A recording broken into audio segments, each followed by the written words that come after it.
एक बार माता पार्वती ने भगवान शिव से पूछा, हे प्रभु, धनी लोगों को घमंडी क्यों नहीं होना चाहिए। तब भगवान शिव बताते हैं कि हे देवी, बहुत समय पहले किसी गांव में दो धनी व्यक्ति रहते थे। उनमें से एक का नाम रूपलाल था, वह बहुत दयालु था। दूसरे का नाम धनीराम था, जो कि बहुत कंजूस था। सभी उससे घृणा करते थे और उसकी चपटी नाक का उपहास करते थे। परंतु समय बदलते देर नहीं लगती। रूपलाल धीरे धीरे गरीब होता गया। धनीराम पहले से अधिक धनी हो गया। एक बार रूपलाल जब धनीराम के पास सहायता मांगने गया तो वह खाली हाथ लौटा। मजबूर होकर रूपलाल को धनीराम के यहाँ नौकरी करनी पड़ी। धनीराम उससे अत्यंत कटु व्यवहार किया करता था। एक रात जब रूपलाल खाना खाकर सोने ही वाला था, किसी ने उसका दरवाज़ा खटखटाया। उसने दरवाज़ा खोला तो देखा सामने एक बूढ़ा आदमी खड़ा था। बूढ़े आदमी ने रूपलाल से कहा, रात का समय है और मैं रास्ता भूल गया हूँ।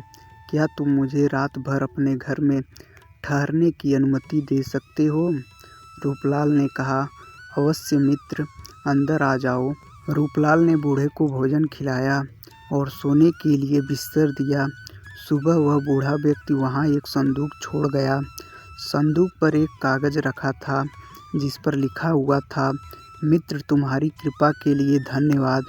यह जादू का संदूक मैं छोड़कर जा रहा हूँ। इसे हाथ पर रख कर तुम आंखें बंद करके मन में जो भी 3 इच्छाएं करोगे वे पूर्ण हो जाएंगी।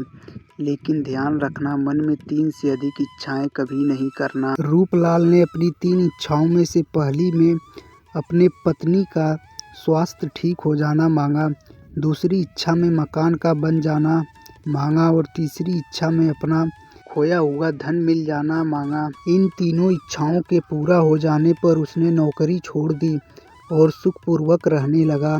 रूपलाल को सुखी जीवन व्यतीत करते हुए देखकर धनीराम के मन में बड़ी ईर्ष्या हुई। उसने रूपलाल से पूछा कि वह किस प्रकार धनी बन गया। सरल हृदय वाले रूपलाल ने उसे सब कुछ सच सच बता दिया। धनीराम ने रूपलाल से संदूक मांग लिया। घर जाकर धनीराम ने पहली इच्छा की उसकी नाक लंबी हो जाए। तत्काल में उसकी नाक बहुत लंबी हो गई। जो भी उसकी लंबी नाक को देखता वही उसका उपहास करता था।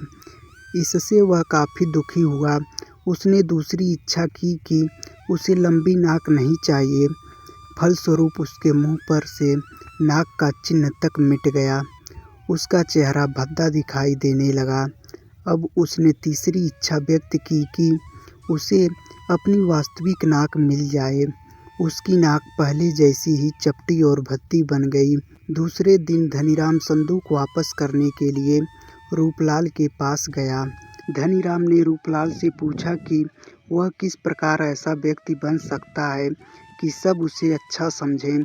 रूपलाल ने उसे बताया कि सबके साथ अच्छा व्यवहार करो।